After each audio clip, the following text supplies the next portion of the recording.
You are listening to Veggie Doctor Radio, and this is episode number 195. Welcome to Veggie Doctor Radio. I am your host, Dr. Yami, board-certified pediatrician, certified lifestyle medicine physician, certified health and wellness coach, author, speaker, mother, wife, and human being. I passionately believe in the power of diet, habits, and mindset in sparking and sustaining well-being and joy in our lives. This podcast combines expert interviews and thoughtful monologues to explore plant-based nutrition, lifestyle medicine, parenting, mindset, and other exciting and fun topics. I hope that these episodes inspire you, uplift you, and equip you with the knowledge and tools to live your best life. Are you ready to get started? Let's do it. Welcome back, veggie lovers, to another episode of Veggie Doctor Radio. Before I go any further, I do want to give a disclaimer, a trigger warning. This episode, we will be talking about body size, BMI, and weight loss. And I am talking to a medical practitioner who specializes in obesity medicine. We're going to be talking about that term and many other things. It is a very interesting episode. But if you're in a vulnerable position where hearing these topics is going to trigger you and it's going to be difficult for you, do not listen to this episode.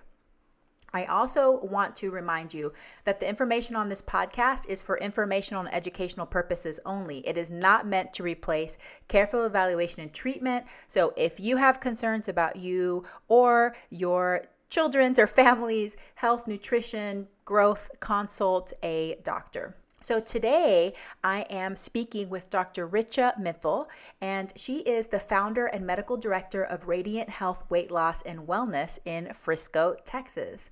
Did y'all know that I grew up in Texas? I love Texas, y'all, for real. But now I live in Washington State. It's my new home, the Pacific Northwest. Beautiful. Anyway, back to Dr. Mittal. As an internist and diplomat of the boards of obesity medicine and lifestyle medicine, she provides weight management and preventive health services. She has an integrative approach that treats the whole person, combining specialized medical care with customized nutritional guidance, mindset, and lifestyle coaching. She is passionate about preventing chronic disease by focusing on lifestyle medicine wellness strategies to create weight wellness and reverse and prevent chronic metabolic diseases. She is a speaker on topics related to metabolic health and obesity and posts regularly to the Radiant Health blog about strategies for preventive health, weight management, plant-forward eating, and enjoys sharing her healthy creations. Dr. Mittal is a member of the Dallas Obesity Society. She resides in the suburbs of Dallas with her husband and 2 children. She enjoys yoga, cooking, reading, and traveling. I invited Dr. Mittal on because I wanted to have a discussion about weight loss medicine, about obesity medicine, about the term obesity, about the body mass index and its utility, about being metabolically healthy at different body sizes. And I felt like she was a good person to talk to. I've had her on Instagram Live before. She is very smart, very well spoken. But I knew that she would go there with me and have some of these difficult conversations, and I feel like it went really, really well. So I really hope that you enjoy this episode and you get something out of it. But again, if you're in a position that this may trigger you, if you are still healing from your journey with body image and your relationship to food, this may not be the episode for you. But without further ado, here is Dr. Richa Mittal. Dr. Richa Mittal, welcome to Veggie Doctor Radio. Thank you. It's a pleasure to be here. Well, we've had a discussion before on Instagram Live, so I am happy to broaden this discussion and really get into it based upon all the work you do and your areas of passion. And I think this is going to be a really interesting conversation. But before we get down into the nitty-gritty, I want to know about your diet journey. How do you describe your way of eating and how did you get there? That's a great question, and something that I've contemplated a lot in my own journey because of the work that I do. And I'm sure you have a lot of thought process around what you eat and why you eat. And for me, I grew up in a South Asian household. My parents are both from India. And so my journey was very much eating the food of Indian origin. And really, interestingly, meat really came into the picture more as a way for my family to have us assimilate into being in the United States. So my mom has never eaten meat, never tasted it, doesn't eat eggs, but we kind of started eating it as children along the way to kind of be a part of things. And at home, mostly ate a vegetarian kind of Indian diet. And then as my journey evolved, growing into an adult and starting to think about things, 10 years ago, became kind of vegetarian initially and have been on the path of becoming mostly plant-based. I sometimes have, for myself, struggled with dairy and egg, especially when traveling, and I've decided to be really flexible with myself, and so I sometimes include them during those times. And then for the most part, we're plant-based and we cook a lot at home as a family. Nice. How much of your journey has been influenced by spiritual practices? Because I know that for a big part of the culture in India, the vegetarianism comes from that spiritual practice. Yeah, so for me personally, it wasn't really the spiritual practice as being a Hindu. In my home, it was always very much about kind of being a part of nature. And, for me, when I started kind of educating myself about the meat industry and just factory farming, and it became kind of an ethical thing first before it was a health concern. Yeah, super interesting. When you look back at the choices your parents made for you, because it's interesting, isn't it? Like you come into this culture and like, okay, we want to make sure y'all feel like you fit in and you don't feel different. So we're going to have you eat meat or, make this part of your way of eating. What are your feelings about that, about the choices that your parents made for you? Yeah, I've actually talked to my mom about it because I asked her, I said, you never wanted to eat it. Why did you do that? And she said, well, your dad really felt like it would really benefit you because we wanted you to fit into society and when you were going to school or birthday parties and things like that. So I guess I do appreciate that they were coming from a place of love. And we always had a foundation of eating at home. And I'm very thankful for the fact that I have my mom to kind of model around that because she always cooked, food every day. And yes, food was her love language. It still is. But it was always very important that we be eating, well-rounded diet and eating at home and eating as a family every night. Ugh. I mean, I can just in my mind smell all the aromas of your home because I love Indian food so much.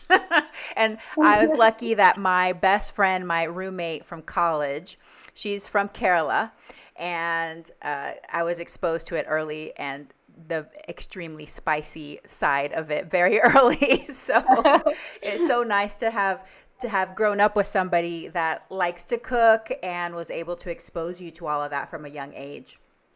All right, well, let's shift gears into what you do for a living. So you're board certified in internal medicine, lifestyle medicine, but also there's a field that's actually called obesity medicine. What interested you in these specialties? So, as far as internal medicine, when I thought about becoming a doctor, I always thought about that kind of ongoing relationship that I'm going to create with my patients and serve as a resource to them in their health journey. Of course, in reality, perhaps in the practice, it was a little bit different earlier on when I first started my career. I used to work in the hospital and I was taking care of really sick people. And I always knew that my focus was more on the prevention side and the counseling and the, just really preventing those things that I was seeing in the hospital. And so I initially found out about the field of obesity medicine through a fellow physician who had mentioned it to me. And I said, well, that's really interesting. And I learned more about it. And What drew me to it is that I actually had an experience where I was a medical director for a clinic that was helping people with weight management. And I found it very fulfilling to be able to work with people on their lifestyle. And I was taking them off of medications. They were people with diabetes and high blood pressure. And I think I finally realized, okay, this is kind of like somehow the path that I'm supposed to be on. So I ended up, for personal reasons, I was moving around a lot. So in my heart, I was like starting to go down that path, and I did the American Board of Obesity Medicine is the certification that I did. And really the idea was that, when you look at weight management and all the different things that are out there that people do, most of them are not evidence-based, and they tend to be, I think, programs that oftentimes are a little bit predatory or, trying to sell someone something, and people get taken advantage of, and I don't think that's right. As a physician, I think we should be doing better. So that was my first impetus to go into this field, obesity medicine. When I did the lifestyle medicine aspect, I had already started my own practice because I realized that this is what I'm meant to do in medicine. I'm meant to work with people and help them with that prevention side. And I did this certification after I realized that I was practicing lifestyle medicine. I just didn't have a name for it. And so that has been really amazing to be able to incorporate. And I'm also interested in culinary medicine. I'm doing a coaching certification for that. And I love being able to really help with that translation of all the different things we tell our patients as doctors to what's on your plate and why is it there, and let's talk about that. Yeah, so beautiful. And I can completely relate. And I think a lot of physicians can. When you go into that traditional medical setting, it doesn't necessarily align with the vision you had for yourself when you dreamed of becoming a doctor, right? So it's like, I want to help people. And then you go in, and every day feels just very discouraging, and you feel like you're just treading water and you're just barely making it and trying to keep up, but you don't get that gratification of really helping incite change for people. So I hear you whenever you discovered this path and you're like, wow, that feels really good, and I feel like I'm making a difference in people's lives, and then you went towards that path. Well, I want to ask a few questions that might be a little bit more difficult and controversial, especially since you're already in this field. But I have to ask, given what I talk about on this podcast, and also because there's separate worlds, right? There's some worlds that say that maybe we shouldn't have terms and use the terms that we do, and there's some that say yes, those are accurate terms. So let's talk about the term obesity specifically. So the term obesity, it's come under fire in the anti-diet, intuitive eating, and health at every size community. What are your thoughts on the term obesity and how it's defined and designated as a chronic disease? So first of all, I want to say that I'm glad we're having this discussion because I know these are tough things to talk about, and we all want the best for our patients, for our communities, for ourselves, and I don't really see them as mutually exclusive. I think they all have very valid points, and we have to find the balance as our patients, doctors, and as people, as ourselves, and how we take care of ourselves. So when we talk about the word obesity, generally speaking, I don't think that term is enough. It doesn't say enough. I think it was just kind of a word that, for the lack of having a different word for it. And really, adiposity-based chronic disease, which is ABCD, it was termed by the American College of Endocrinology in 2017, is really a better definition because everybody's different. And I think the term obesity really just comes from, excess body weight that could be affecting the health. Well, that's very vague and isn't pertinent to everybody. So it has to really be more of a, for you as a person, is your weight and your health habits, are they creating some type of issue for your health? And if so, then we can call that ABCD or adiposity-based chronic disease. Mm-hmm. So it has to be much more nuanced, and I think painting everything with a brush just based on BMI or body weight doesn't really tell the whole story, and it doesn't do it justice. Yeah. And I imagine that that more specific term might also include people who, when you look at them, may not appear to have a larger body, right? Absolutely. Because it's not really about total body weight for anyone. It's about how your specific characteristics of the type of body fat that we might have excess of, where we're storing it, and how it's personally affecting your metabolic health, which we can get into what those parameters are.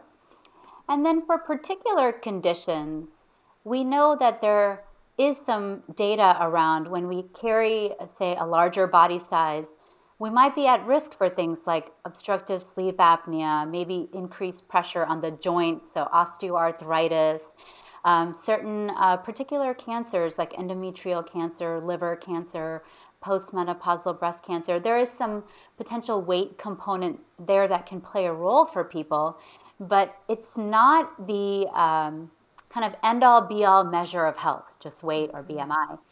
And like you said, there are. I'll share with you, me personally, when I could be a normal BMI, but when I start to have excess weight in my midsection, my hemoglobin A1C, which is a marker of my blood sugar control, starts to go up. So for me, my adiposity-based chronic disease could start very early, and externally, you wouldn't be able to tell that just by looking at me.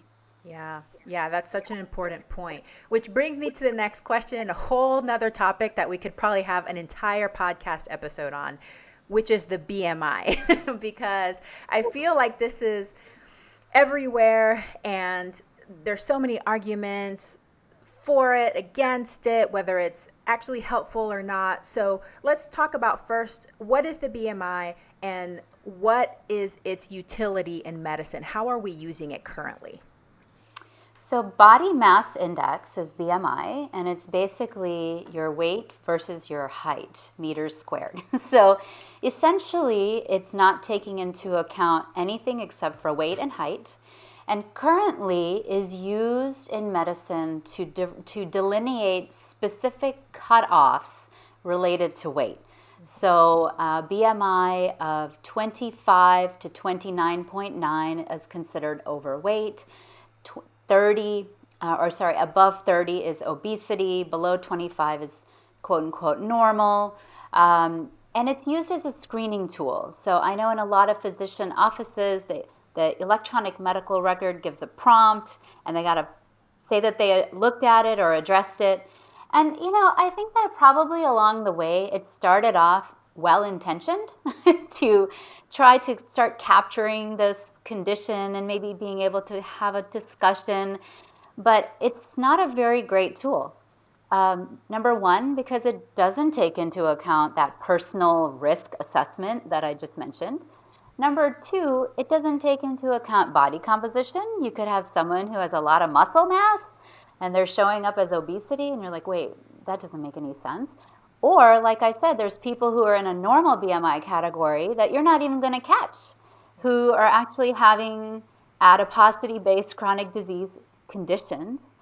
And then, of course, you have the group of people that may have a BMI over 30, and maybe it isn't just all muscle mass, but maybe aren't having any health conditions currently related to that. So it's not a very great tool. Yeah. What about, because you brought up you're Indian, and I have seen, especially with the lifestyle medicine, that there might be different BMI cutoffs used for different ethnic groups. I'm wondering how many different designations there are, and maybe from your field in obesity medicine, are there discussions of different cutoffs for different ethnic groups?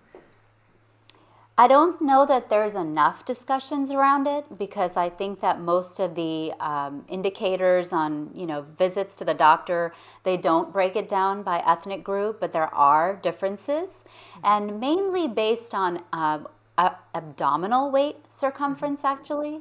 But when we talk about BMI, And we can also look at body fat percentage. There are different cutoffs for different ethnicities. Yeah. And for, say, for instance, South Asian and Asian ethnicities, the risk starts, actually, obesity is considered the BMI over 27, I believe, is the number. And BMI over 23 is overweight. Again, probably not capturing the whole story there, but I think those are discussions well worth having, because the current system is not really, I think, enough. In the United States right now, do you have the current stats of what percentage of our population falls in which one of these arbitrary categories right now? Yeah, so the data on the CDC website is basically from, I believe it was from 2017, up till 2017, and it was 42% of the population has a BMI over 30, would be considered to have obesity. Wow. I think when we talk about overweight, it's 65%, closer to that. Yeah. So the majority of us are already technically, quote, abnormal, right? According to a BMI designation, which I don't, do you remember what year it was that the number suddenly jumped lower and there was a huge percentage of people that were considered overweight? I feel like it was in the last decade, right? Where they Yeah. changed the cutoff suddenly. So it's Mm-hmm. one of those things that overnight, a lot of people may suddenly become categorized differently. Yeah, I don't remember the exact date. I'd have to get back to you on that, but I think it was sometime in the 2000s. And one thing you kind of already pointed this out, but one thing that I want listeners to know is that for certain insurance payments, the calculating and acknowledging the BMI is required to bring up reimbursements, and it counts for points, things like this. So discussion about whether you should weigh a patient or not weigh a patient, those kinds of things, a lot of it comes into play with this. You know, if you're going to get reimbursed more from an insurance company because you are calculating and acknowledging that BMI, then it's likely something that's going to be implemented into your regular doctor's visits. So it's just almost like it's just worked into the system at this point. Yeah, it is. And again, like, I think it's appropriate at a preventive health annual exam type of visit where you're looking at all aspects of a person's health. And I look at weight just like I look at blood pressure. So it's not maybe something that we do every single visit depending on what the person's coming in for. And perhaps it needs to be more of a in-depth discussion. I would love to see counseling on dietary habits, exercise counseling, things like that be incentivized that actually matter more, you know, in the scheme of things in terms of a preventive health plan. But that's, of course, not there yet. Absolutely. And it takes more time, right? So calculating the BMI is just like weight and height. We can do that pretty quick. Check that box. True. What do you think? Is it realistic that we could start advocating for not being weighed at every single doctor's visits? I know that there's groups that are encouraging people to ask to not be weighed or refuse to be weighed. What are your thoughts on that?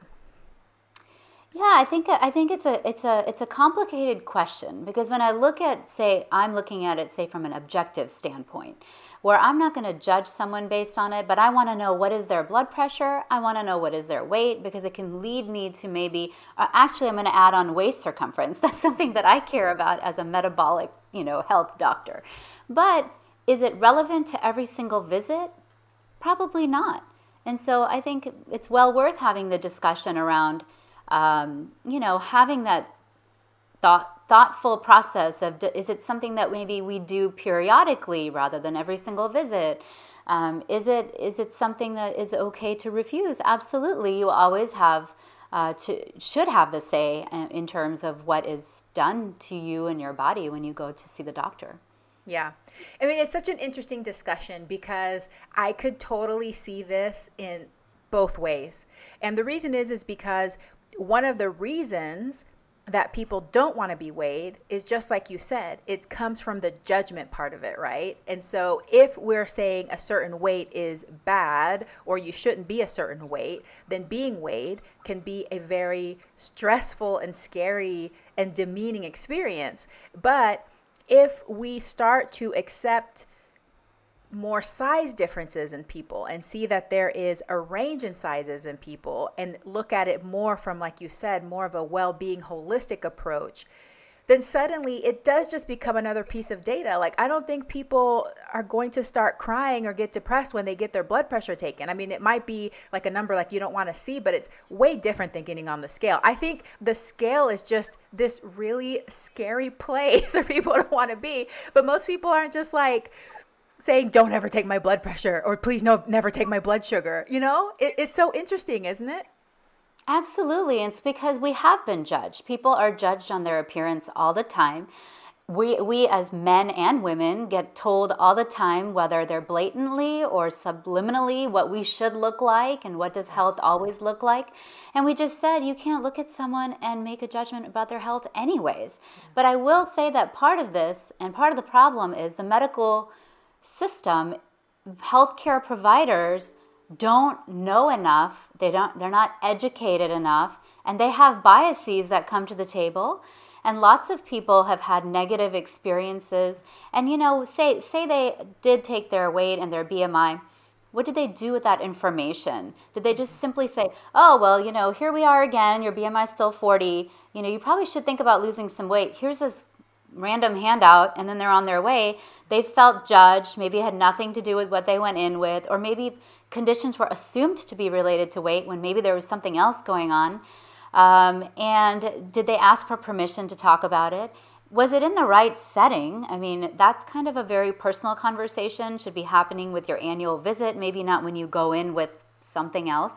And so these are all things that healthcare providers have to be educated about. And I will say that I've had discussions with other healthcare providers and Facebook groups and such where I say, wow, I'm like, wow, because we didn't get any of this stuff in medical school and residency. It was stuff I learned later because I wanted to.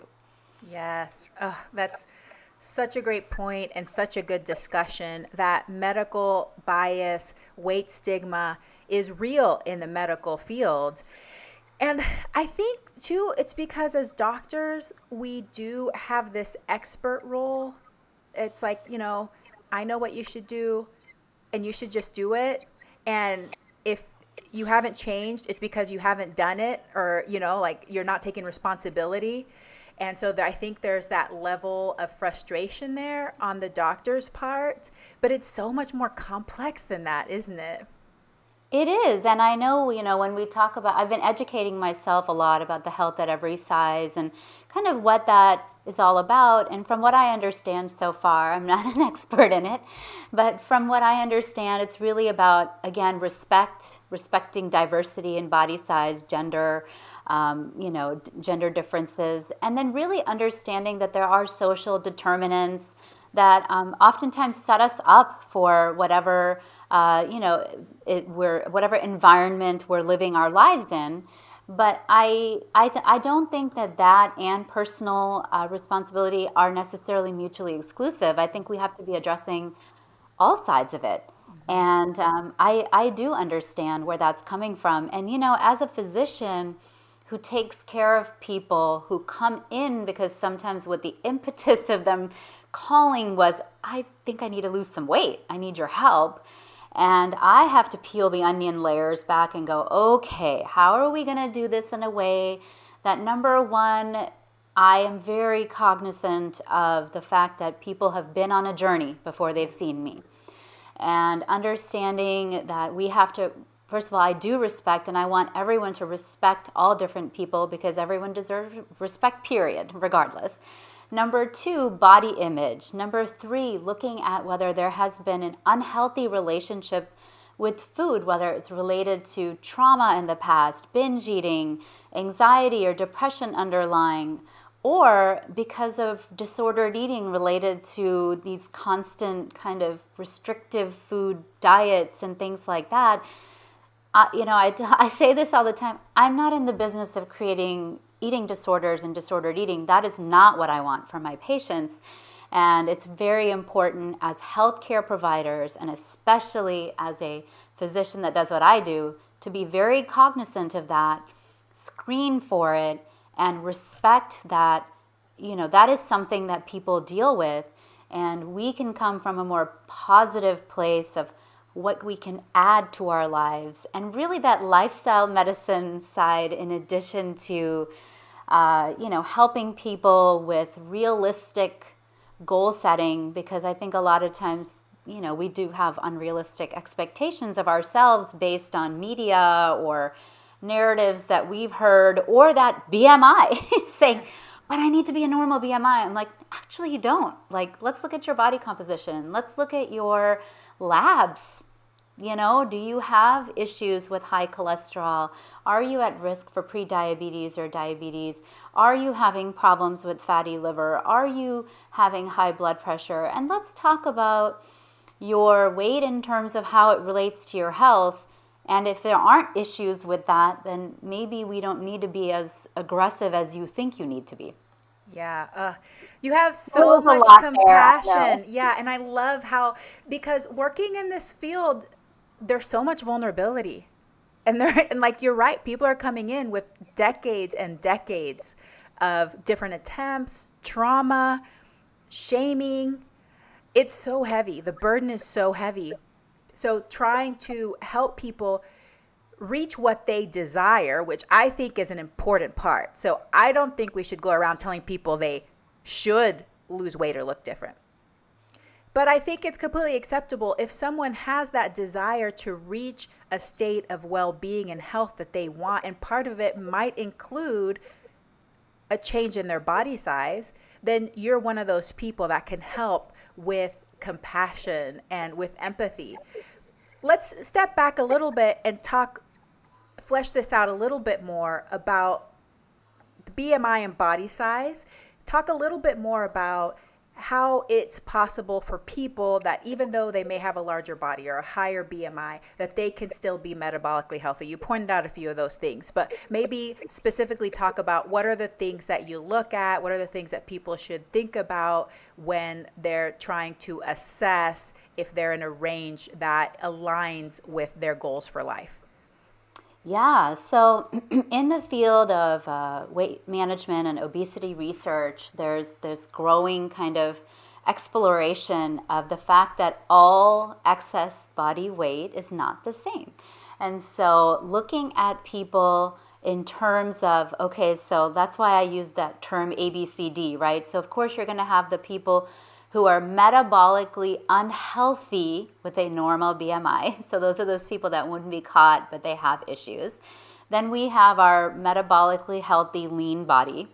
Then we have our metabolically healthy with obesity. We'll get to that in a moment. And then we have metabolically unhealthy with obesity. So those two ranges of people who have excess body weight. Now we're looking at, well, are there any health concerns immediately present or maybe at risk for? And so when we're talking about what those metabolic conditions could be, again, this is why I say we have to be screening for those regardless of body size. But for people who have excess body weight, they might be at risk for things like looking at their blood pressure, for high blood pressure, cholesterol issues. Specifically in cholesterol, it could be high triglycerides, low HDL, which is a good cholesterol, elevated bad cholesterol, which can set us up for things like diabetes, heart disease, and then increased waist circumference, fatty liver. So those kind of conditions are what we're trying to avoid down the line in terms of heart disease risk and Alzheimer's disease and things like that, kidney problems. So when we look at the group of people who appear to be what are called metabolically healthy with obesity. So that's going to be somebody who they say, okay, well, your BMI is over 30. Okay, well, let's run your labs. Labs look okay. So that would be considered someone to have metabolically healthy with obesity. The prevalence of that is a little unclear because a lot of the studies that have been done looking at that, they used different criteria to define metabolically healthy. But it's somewhere in the range of 10 to 30% of people who get diagnosed with obesity, I hate to use that word, but BMI over 30, because that's what they're using in this scenario, that don't have a health issue. So then we have to take a step back and say, well, is this person okay to stay where they are, or is there something that we should be doing in terms of treatment? So we know that they probably are at an increased risk of cardiovascular disease compared to the person who is metabolically healthy, who is lean, but less than the risk of someone who has metabolically unhealthy obesity. So that's important to keep in mind. When they look at the breakdown of those people, they're typically young women who have been found to be in that scenario. Now, there are some studies, I think there was like 12 of them, that followed people from a range of 3 to 10 years. It was a meta-analysis done to look at a collection of studies. And within 10 years, about half of the people developed one metabolic health concern. So, I think this is why it's important to not only focus on weight and really look at the person in front of us and say, hey, you know what? Your labs right now look okay. So we can have a discussion around what your goals are for weight management, if that's something that you're interested in. But more importantly, let's talk about your health habits. Because they found that the people who were metabolically healthy with obesity often had better cardiorespiratory fitness status than the people who were metabolically unhealthy with obesity. I hope I didn't confuse that too much. But bottom line is, if you have good health habits and you're, working out and you're practicing healthy living, then maybe even at a larger body size, you can be healthy. Yeah, and that's exactly what I was going to point out is I know that some of the studies that we learned for the lifestyle medicine board certification showed that even people with larger body size, if they're exercising a certain amount of minutes per week, some of those risks can be flattened. So you're right. A lot of it is about what else is going on in your life. What other habits are you engaging in? And also, could it be that some of these people that are larger bodied, that they have accumulated more body fat, they may also be engaging in other habits that increase the risk of accumulating more body fat, which it's not necessarily the body fat sometimes, but the habits themselves that could be changed faster than the weight can be changed. Do you ever do any evaluation or assessment on well-being, like how people are just feeling in their bodies and life? What kind of assessments do you do for that? Absolutely. Because in the end, it's about everyone living their best life, right? Yes. So talking about stress and what levels of stress they're perceiving, I do assessments of that. Looking at relationship with their social connections and how they're feeling about that. With this pandemic, unfortunately, there's been there always was a lot because of this kind of modern go, go, go lifestyle. Like everyone's pretty stressed out, but I think over this pandemic, there's been a lot more anxiety and mood, like a disruption, like depression and things that I'm seeing in my practice. So, really looking at those aspects of a person's health. Obviously, are they getting the movement that they want? Are they, being able to do the functional things that they want to do, like get down on the floor and play with their grandkids or their children, being able to engage in physical activities that they've been used to or have wanted to, optimizing sleep. A lot of people, when they come to me, actually they have symptoms of burnout. And I see this a lot, of course, with men too, but a lot of women, and I'm a mom and, so I kind of relate to this on a personal level. We're doing everything for everyone and all the balls are in the air and we're so worried about one falling and something falling through the cracks. And that oftentimes manifests itself with the complaint of, I'm tired, like fatigue. And so, a lot of times when people are coming in with that, I say, well, let's take a step back, because what made you come in was you're like, I'm tired all the time, I've gained weight. But actually looking back, it's like, okay, you're super stressed out, you're not getting enough sleep. And, I talk a lot about what is your purpose? What brings you joy? And a lot of times people have given up maybe what brings them joy, and they're just like running on the little hamster wheel, and taking a step back and incrementally adding even 10 minutes a day for yourself to do something that brings you joy is important. And then food, when you've been kind of like on this restrictive path, where all the joy out of eating has been sucked out of it, and then being able to kind of use a more intuitive eating approach, that's mine when I work with people, is hey, let's focus on what we're putting on our plate and why.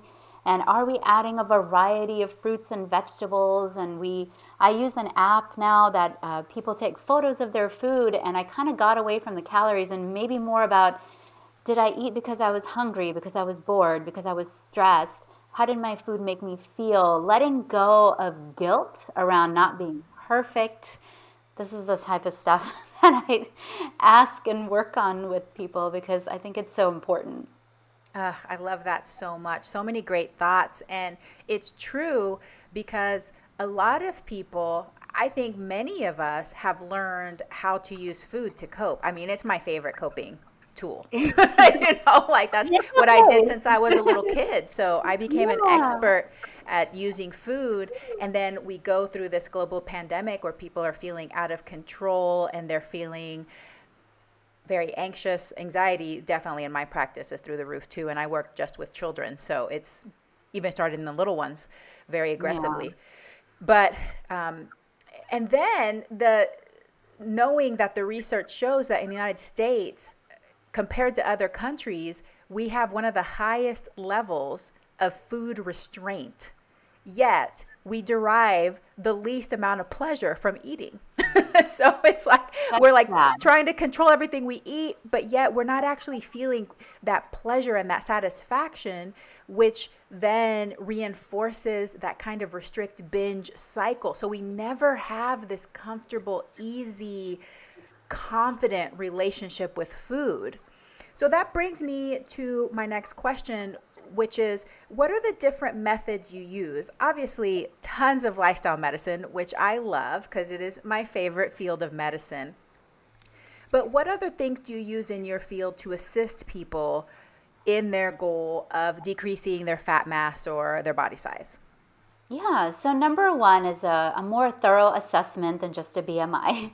So I do a body composition analysis to better understand how much muscle and body fat we have, checking waist circumference. Again, like I mentioned, doing all the labs to understand what your personal risk is and what things look like internally. Um, I don't necessarily order these, but the gold standard for assessing body fat mass is actually a DEXA scan, and that is a test that actually looks at. There's one thing we didn't touch on today as much is where body fat lies matters. And so, when we check waist size, when I'm doing that along with the labs, that's kind of my surrogate to know how much maybe body fat accumulation is occurring internally, which is called visceral fat, around the intra-abdominal organs and the liver, which is actually very bad for our health, and that's the kind that ABCD we worry about, versus subcutaneous fat where maybe we're storing it in the lower body or in other areas of the body, that type of fat acts differently. So a DEXA scan is able to differentiate those as well. Other tools that I utilize is, in addition to, of course, this kind of more intuitive eating approach of journaling, to get in touch with not only what is on the plate, but the why. Obviously, I talk about a plant predominant type of diet so that it really is able to be adapted to any type of eating style. Because I do believe in honoring where people start from, and we eat because of our culture and how we were raised and what we enjoy, and maybe there's certain food we like to eat to celebrate, and we can eat a healthful pattern of a diet if we just call it plant predominant to begin with, no matter what kind. So that's what I work with patients, whether I'm doing the nutrition counseling every month. We do weekly health coaching because we know that ongoing accountability and support and helping people with setting SMART goals. So they're very specific, they're measurable, they're time restricted, and they're, kind of a finite number of things that we can focus on at a time. Those are important tools. And then for some people, we use anti-obesity medication, and I know it's called that, but basically medications that help with some of the factors that come into play that can make either weight loss or weight maintenance difficult. And we know that there are certain changes that occur, especially in the ABCD type of adipose tissue, which means our body fat is actually part of our endocrine system in a way. And when we are storing excess body fat in those fat cells over time, they're oftentimes releasing certain inflammatory factors in our body that increases inflammation. They're also not oftentimes releasing certain factors that regulate metabolism, which is a closely linked system between our other endocrine organs and our fat cells and our hypothalamus. And our brain is very in tune with and is very an active part of what our body weight set point is. And we don't really know everything about this yet, but it's a field that we're learning more and more about. But our fat cells, certain hormones like adiponectin, we found that people who might have excess body weight might have adiponectin deficiency, meaning their fat cells are not producing it. Certain hormones like leptin, which indicate fullness, may be that the brain is not responding to the levels of leptin that are around. Hormones like ghrelin that stimulate hunger. There's even differences perhaps in the microbiome, which is the gut bacteria that live inside our intestines from person to person, that may be affecting how much energy we extract out of the food we eat, or even regulating that weight set point in the brain. So because there's all these complex factors that sometimes play a role for people, oftentimes where I was going with this was that the medications oftentimes are a tool to use with the lifestyle in order to help mitigate all these other factors that we don't necessarily have control over. And oftentimes people blame themselves or say, I just didn't have the willpower. When people lose weight, their metabolism slows down. And guess what? All these hormones our brain regulates to try to get us back to where we were, because our brain wants to defend against weight loss. And that maintenance time, oftentimes when people utilize medication along with their lifestyle change, they're going to have a more successful maintenance, unfortunately, than most people who try to do it on their own. Yeah. Wow. There's just so much. It's so complex. It's not as simple as just calories in, calories out. I was going to ask about the microbiome because I know that there's more research on that and some super fascinating research about how the microbiome affects our body size and our fat mass. But I love how you touched upon the hormones and how they affect our intake. Can we talk just a little bit about genetic differences? Because this is something I'm super, super interested in. And I'll just say that I am a volume eater. And I would love to tell my whole story of how I became the way I am with food. But I was born, my mom had severe preeclampsia, and I was born preterm and tiny. Like I was like this little baby. And then she didn't produce much milk. And so I feel like I probably came into like a starved feeling in life, And so I've always just needed a lot of food to feel full. So I want to talk about differences in genetics that way, but also the fact that we are different, but we all live within this environment, right? So like down the road, there's easily all these fast food restaurants with hypercaloric, just really attractive food for our brains. Our brains want this. It signals survival. It makes us, temporarily happy because we are releasing that dopamine saying, yes, this is good. This supports your survival. And so then we have these differences in the way that our body functions, but we all live in the same playing field, which makes it even more complex, right? So can you touch upon that just a little bit? Absolutely. So yes, genetics play a role, and there's actually certain combinations of genes that actually have been found to be related to families that just have larger body sizes. You're right. We all perceive hunger differently and fullness differently, and we are in these environments that unfortunately are here, and now we have to kind of navigate, right? So of course, in a food scarcity environment, I'm not saying that we should not turn to those foods, but oftentimes we have other options, but those particular foods, like you mentioned, are formulated for that reason. They make us get that dopamine hit and we feel good.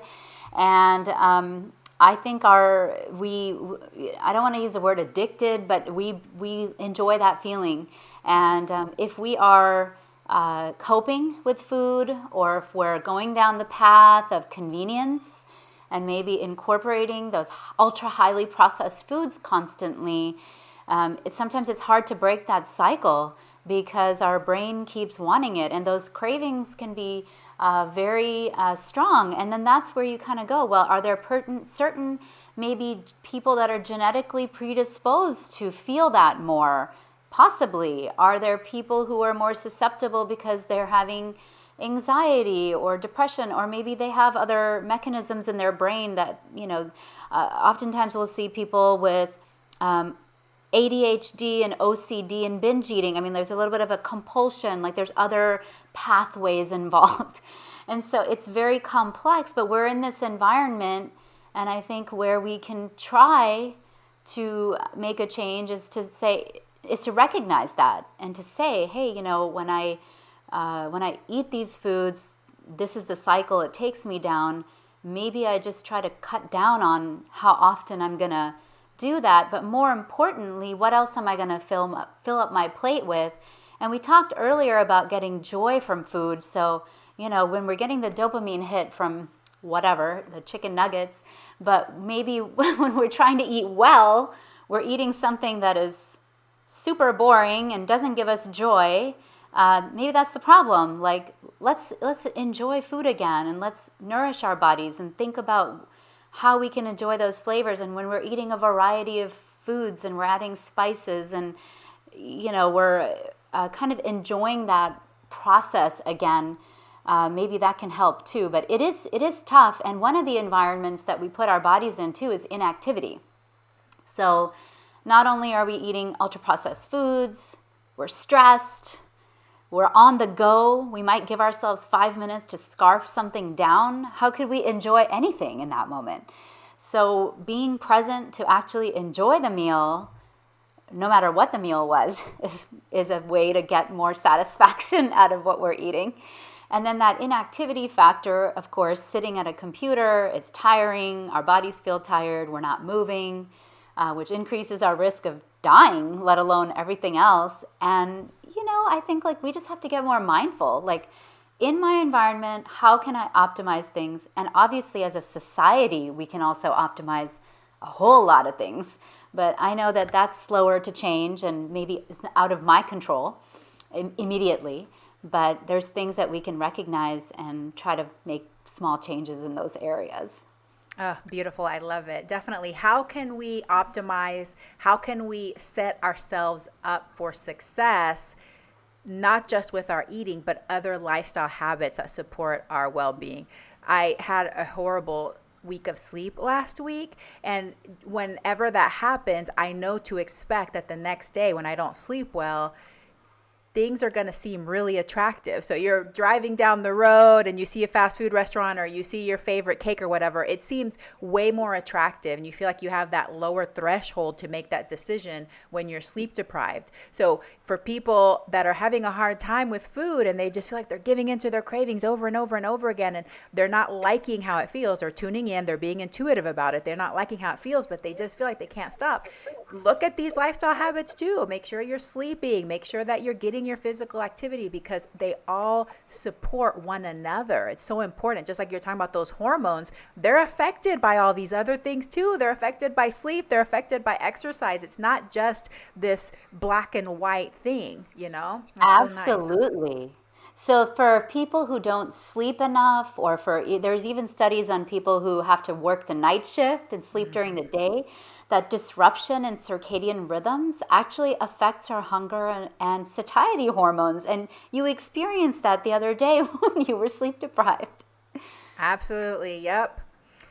Well, let's talk about, and you touched on this a little bit when you talked about maintenance, but once you see people and they're successful, they've been able to make the changes they want in their body. Can you tell us a little bit about how long that's usually sustainable for? I know that that's like a whole nother category, right? People get to where they want to be, but then it's trying to stay there and trying to maintain it in our lifestyle. And then what percent of people can maintain that weight loss for a prolonged period? If they can't, is this weight cycling, which we're very accustomed to in the United States, people are on and off diets all the time, is weight cycling worse for us than just trying to maintain maybe a higher weight with healthy lifestyle habits? Yeah, so I'll answer that part first. The yo-yo is bad. It's not only bad for our mental health and our psyche and our body image, but actually an increased risk of cardiovascular issues down the line. Now, does that mean that we shouldn't be trying to live all these healthy lifestyle practices and maybe the weight loss or gain is kind of a side effect of it? Absolutely not. I think one of the reasons why people, so first of all, weight regain is unfortunately very common. And within 2 to 3 years, about half of the people regain weight. And within 5 to 7 years, 80%. So it's very high. I will say that oftentimes people's goals about I must lose 20% or 50 pounds and then maintain all of that, that is harder to do than to say, you know what, let me try to just achieve 5 to 7%, which is typically what people achieve with lifestyle changes alone. And I would say closer to 15 to 20% when they're using medication in addition to the lifestyle changes. So knowing that weight regain is real, it's not all personal responsibility, but very complex, as we just talked about, all those different changes. Our metabolism slows down to adapt. It's called metabolic adaptation after we lose weight. And, they've actually done a study on the people who participated in that show, The Biggest Loser. And I think it was like 17 people. There was only one person that maintained the weight loss, and that person had gastric bypass surgery, which actually even those people regained weight 5 to 7 years after surgery. So we really have to have an ongoing discussion, meaning an ongoing follow-up. So if you're somebody that's like, you know what, I've worked to change my lifestyle, maybe I used medication or not to get there, it's not one of those things that we can just say, oh, it's treated, it's done. You have to have an ongoing, just like how we talk about with other medical issues, is having that ongoing follow-up, support, accountability, looking at the studies in terms of what characteristics people have of a ongoing maintenance plan that is effective in terms of being able to keep weight off is accountability and support. So having it be somewhere in your mind, it does not mean that you have to be constantly on a restricted diet. It doesn't mean that you have to be obsessed with it, but kind of like in my practice, I see people every 3 to 6 months. Once they're in maintenance, they know they can reach out if they're struggling with something. So that's number one. Number two, using medications in the long term. And obviously this is different for everybody, and we always have to look at the pros and cons of any medical intervention. But for a lot of people, and I'll use for instance my patients who have metabolically unhealthy obesity, say, meaning somebody who had type 2 diabetes, obstructive sleep apnea that was affecting their breathing, their quality of life, maybe was even contributing to high blood pressure. I've had patients like that. When they have been able to successfully adapt their lifestyle, change their habits, maintain a 15 to 20%, say, body fat reduction. For a person like that, maybe being on a medication that helps them to address all those other factors and they're still practicing the lifestyle, for that person, avoiding the complications of diabetes, of obstructive sleep apnea, reducing their risk of cardiovascular disease, in that situation, in that maintenance plan, the medication is a tool that's serving them. So, those are just some things to kind of think about in terms of maintenance. But movement and physical activity has been found to be very effective for weight maintenance. Obviously, that's only one reason why we should be doing it. But that is one side effect of that. And, kind of keeping that ongoing mindfulness, I'm going to say, about what you do in your daily life, making sure you're getting sleep, working on stress management and coping strategies, and being mindful about that ultra-processed food that is around us everywhere, that has its way of sneaking in sometimes. Yeah, we can't just completely, when we've made habit and behavior changes, we can't just completely check out and be like, okay, I'm done, because slowly things go back to where they were most comfortable, right? And so that makes a lot of sense. That's human nature. But you don't have to vilify yourself or think, oh my gosh, I'm so imperfect. It's just a matter of, hey, you know what? I should probably pay a little bit more attention in that area. Yeah. Okay, so there are some people listening, probably, they may not have listened this far because it could be triggering for them already. But say for people that have been on and off diets, they're traumatized by the whole weight loss industry. They're traumatized by even attempting weight loss. Are there benefits to changing their diet and lifestyle? And if there are people that are like that, what would you recommend? What can they address to increase their well-being, maybe improve their health markers if they don't really want to focus on the weight at all? Absolutely. So yes, a resounding yes. There's benefits. So number one, when we talked about cutting, I'm not saying cutting out completely, because there's always times where indulgence is appropriate, but cutting out, or at least trying to get mindful and reducing ultra-processed foods. So when we talk about ultra-processed, meaning like that is just not anywhere near what it appeared to be in nature. So eating more real food, eating more plants, so eating more fiber, getting lots and lots of what we call nutritionally dense food, right? So like eating more fruits and veggies and whole grains and lentils and beans, and even if you are incorporating meat into your lifestyle, maybe having it be a less featured spot on the plate, using it as flavoring. It's there, but it's not the predominant kind of thing on your plate. As far as nutritional changes, those are absolutely important in terms of your metabolic health and your well-being and your risk for all those conditions we talked about that oftentimes we're screening for in people. Number two, movement. So I always like to call it movement too, instead of like physical activity and exercise, because that makes it really difficult sometimes, because I struggle with meeting my exercise goals. I know it's hard. We have so many things going on in life. So whatever movement you can get in your life has benefits to you outside of weight loss. So we're talking about standing when you could be sitting while you're working. Taking little walks. So, I tell people, take a 10-minute walk after you eat your breakfast and your lunch and your dinner, or, twice a day, you just got 20 minutes. Cardiovascular risk guidelines are trying to aim for 150 minutes a week.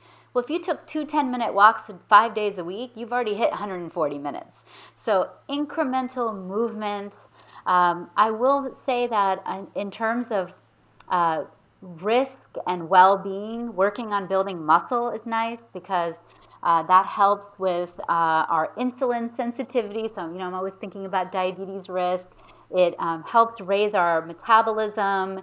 We feel better. We move better. I'm starting to think about aging. I'm in my 40s now, and I want to be able to do stuff with my family and be able to get up from the ground and do stuff. So, flexibility, so many different benefits to getting more movement in your life. The other two that I will say is, like we just talked about, getting your sleep. I know I've been guilty of opting to watch one more Netflix episode instead of and I don't feel good later, and it does add up. And I think a lot of times people don't realize how much that sleep deprivation really leads to that burnout feeling and just not feeling good. And then last but not least, stress. We can't take ourselves out of the environment that is modern day living, but we can definitely, I know it's hard, there's lots of different things that pull us in different directions, but getting out in nature, being with loved ones, getting outside, just taking breaks, and even if it means turning off your phone and just, doing a puzzle for 5 to 10 minutes, just something that works to bring stress reduction and makes you feel good. And actually the last one I'm going to say is, I actually posted this one day on my Instagram and I loved it. It was, do more things that make you, you. So I think a lot of times we just forget about ourselves, or we come last. And, I just think it's important to kind of make sure that you're taking care of yourself and coming from a place of love. Oh, that's so beautiful. I love it. And it's true because, especially when we talk about food, just like we talked about at the beginning of the conversation, when we aren't seeking joy in other places in our lives, some of us have learned to seek joy exclusively from food. And I've been in that cycle before, where the only thing I'm looking forward to in that day, because I'm forcing myself to do all these other things I don't really want to do, is that treat at night, So important to embody what we want in life, seek out those pleasurable experiences with other humans, by ourselves if we want to, whether it's creativity or just spending quality time with our family and friends, being out in nature. All of that contributes to our well-being and our health status, So that's all super important. I love it. What do you wish more people knew? I feel like what I just said, I think that sometimes self-care becomes these really intermittent vacations that we look forward to, which are not enough. I can't live vacation to vacation. Or even, when we kind of in that cycle of on the weekend is like a complete vacation from all health habits because we've worked ourselves, to the ground during the week. And so I think the one thing I want people to know is, find little ways to bring joy and purpose and self-care to your life, and whatever that looks like. It doesn't have to be a spa. It could just be little things that, like we've just talked about today, that you can do for yourself is really important. And I think maybe we don't value that enough in the role that it plays in our overall well-being. It's so well said. Thank you so much for that. Dr. Mittal, this has been such a great discussion. Thank you so much for indulging me in these questions and really exploring some of these issues with me. I definitely have to have you back because I have more questions I want to talk to you about. But before I leave the listeners with one final question, please tell us what products and services you offer and how my listeners can connect with you. Yeah, so I am my medical practice is in the state of Texas. I see people throughout the state of Texas, and my practice website is www.radianthealthdallas.com. And I have a new website up that I'm now building more programs and courses and things like that, and that can be found at richamittalmd.com. I do have a blog on my practice website right now where I share monthly wellness tips and really about well-being. And we share weekly healthy, just fun recipe inspiration as well. And I would welcome you to subscribe to that. And I think there's lots of useful information there that I love to share. And you can follow me on Instagram, Facebook at Richa Mittal MD. Beautiful. Thank you so much. Okay, final question, or actually request. Leave us with your favorite tip for busy moms to improve their health and well-being. So this is going to go along with what I just mentioned, but I challenge you to find just 10 minutes a day to make just about you. It doesn't matter what you do during that time, but something that brings you joy, something that's separate from your identity as a mom, a wife, an aunt, whatever other roles you play in your life. And just prioritize yourself for 10 minutes. And some ideas, like I mentioned, could be to go outside, listen to a podcast, meditate, take a walk, call a friend, do something for yourself every day so you're not coming last. I love that. Thank you so much, Dr. Richa Mittal, for your time today. I appreciate you. Grateful that you are out there with your compassion and your loving heart helping other people. And I hope that you have a very plantastic day. Thank you so much for having me. I really enjoyed our discussion, and thank you for all that you do. Wow, I really love that discussion, and I love how I could just feel the compassion and care that Dr. Mittal has for her patients, how she's not out there doing this work to try to take advantage of people or to try to push some sort of agenda. She really is out there serving others to try to help them reach what they desire. So I know that this is a complex topic. There's so many emotions and feelings that come up for me when we have these discussions, but I want to keep having them. And I'm pretty sure I'm going to ask Dr. Mittal back again to talk about some other aspects of this topic. But I really appreciate you hanging in there with me, and I would love to hear your thoughts. What do you think about these discussions? What do you want me to ask some of these experts and practitioners? What are you curious about when it comes to navigating this world, the world of intuitive eating, health at every size, but also the world of health and well-being, and knowing that there's some people out there that they are still going to have the goal of weight loss. Can this be done in a health promoting way that honors them and honors their mental health and helps them reach their goals for health and well-being? So these are the questions I want to continue to explore. Thank you so much for hanging in there with me, and I will catch you again next week. I hope that you have a very plantastic day. Hey, veggie lover, I hope that you loved today's episode. Will you take a second and do me a huge favor? Please subscribe to my podcast so that you never miss an episode. You're the reason I'm here, and I want to share it all with you. Thank you for listening, and have a plantastic day.